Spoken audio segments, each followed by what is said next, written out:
Okay, welcome back. This is a follow-up video to the previous one where we were making these camouflage nets for our Platanen muster and our Soviet winter troops.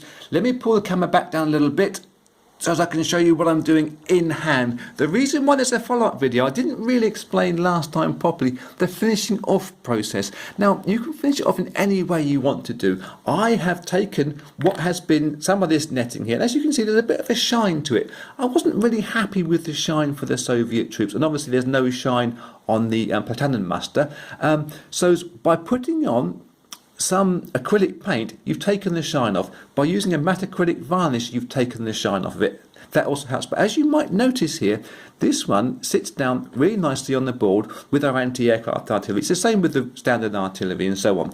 But with your fresh netting that you've just made with your lighter and pair of scissors and so on and so forth, it doesn't really sit that well. It does move around a little bit. I did say with a little bit of heat you will improve the way that it sits. Well, once you've got it sitting down nicely, what you take is a bit of this PVA, and you use PVA glue. It's the old wood glue, it's the paper glue, it's what you use at school, it's all, you know, it's been around for donkey's years. You take some PVA and a cocktail stick, and then you dab your cocktail stick in your big pot of PVA glue, just to get enough of a bead on the end of it. And then when you've got your netting how you want it roughly around your piece, you just dab your string of PVA along these lines of the outside edges. That's just enough to give yourself a little bit of support, a bit of stiffness around the outside. Maybe come up a couple of lines as well.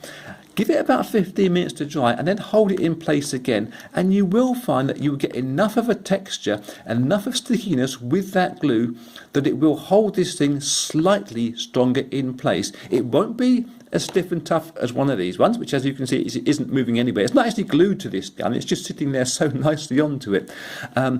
When that's gone off and you're happy with a rough shape, you can pop this thing off, turn it upside down, and then I would suggest that you use the same technique of a little dab of glue, and you come across all the lines of all the pieces of your nylon fabric to give yourself a good stiff net that holds its shape easily, because you can then move these around quite happily without destroying the shape and the movement of them.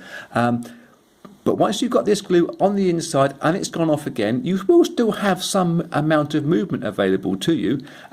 Give it a squish, give it a hold, and then you will find that you've got these pieces here that you can plonk up, take off, put back on again, no problem at all, and it will keep its nice shell shape, for want of a better expression, that you can move around your board and work with them fairly easily.